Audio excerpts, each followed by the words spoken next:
It is once again your boy Fetty Wap. What's going on, man? Another Marvel Future 5 video. Today, I actually got a personal best on with Carnage for the Combat Villain Day, so I'm pretty excited about that, man. So I'm going to jump into it. I'm going to show you my Carnage, show you the deficiencies, see where we can improve, and go from there.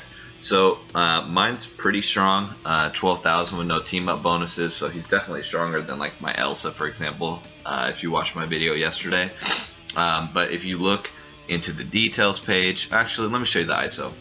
I got Power of Angry Hulk, which is the ideal set, attack set for anybody. It's the premier attack set. I don't have it nearly activated all the way, only about halfway there, so once I can get that proc pumped up, I'll get some help there. But I had a pretty darn good run even without that, so doing pretty good so far. Details page.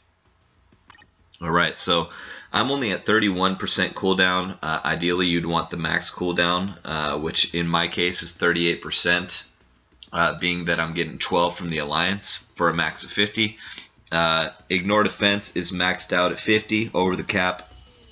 Crit damage, I'm at 130% out of 186, so not even close there. Crit rate, I'm at 27 out of 61, so not even close there. And attack speed's only 110, so the ideal build is to have max cooldown and also that max attack speed, because that allows him to switch out of his moves a little faster, just in case you need to cancel out in order to not get hit. There's a rotation for what a pro. There's a 4-skill rotation that pros would use on this day. I use a 3-skill rotation because I don't have my cooldown quite yet, so I try to keep it safe. But I'll show you in the run here. When it comes to Urus, I don't have anything going yet except for one physical attack Uru, a 5-star right there. So, you know, when it's amplified, I'm getting an extra 170 attack right there, or 160. So, once I can get those Urus up, once I can fully awaken all those ISOs right there, and you know, and get to working on this cooldown, and also the crit damage and attack speed, I'll be shooting closer to 150. But this is a pretty good run regardless. And I think it's a pretty darn good, whatchamacallit, I think it's pretty darn good skill rotation, if you ask me. Let me say what's up to my boys. What up, y'all? On video. Chip! So when you gotta hit him with the chip. Alright, guys, so we're gonna jump into the run. Hope you guys enjoy it, man. Alright, guys, so I personally like to show a little love to my Alliance. As you already know, I was pretty pissed because that first run I got silenced. I didn't even know where I got silenced, man. That beast, he can just, well, if he taps you, you're getting silenced. If you get silenced, your score's going to suck. So don't get silenced. I'll show you on this run how to not get silenced. This was my second one here.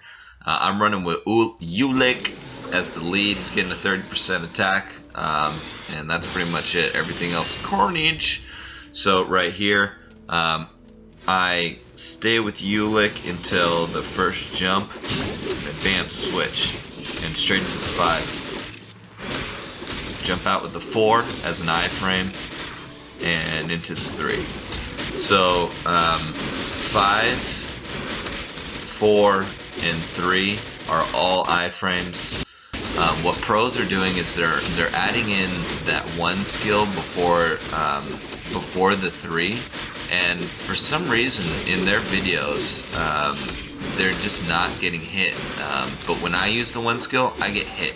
And I'm pretty sure the reason for that is because I don't have my attack speed high enough yet.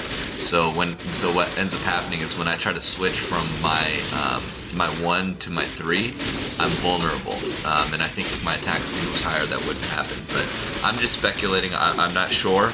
But I do know that if you just skip the 1, I mean, if you just do a 5, and then to the 4, and then kind of run around until you use the 3, then you're perfect and you'll never get hit.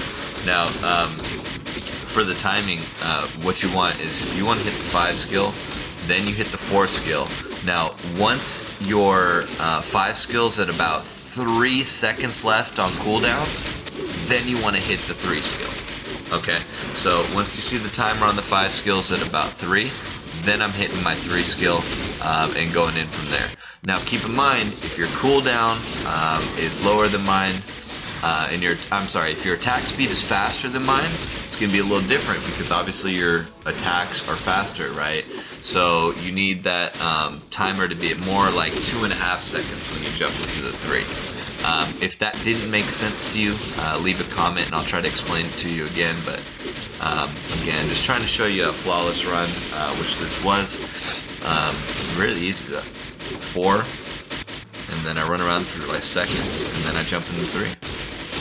Now, when you're running around waiting to jump back into the 3, you don't want to get too far away from the beast. You want it to be so as soon as you hit the 3, you jump into it. Because if you get too far away, what happens is that your character will run towards the beast, and the beast might hit you before you get into your skill. That's pretty much the only way you get silenced. The other time you can get silenced is in between the 3 and the 5, but it usually doesn't happen. And I think when it does happen, you just messed up. So it usually just doesn't happen. So again, man, super, super easy run. I mean, I do have a damage proc on my Carnage, which is why I'm getting better scores with him than a lot of my other guys. But even without the damage proc, you can get pretty darn good scores with him, as long as you really care about him and you're putting the Urus and Awakened Items on him and all that stuff. So anyways, guys, hope you enjoyed the video. I love making them, and we'll see you on the next one.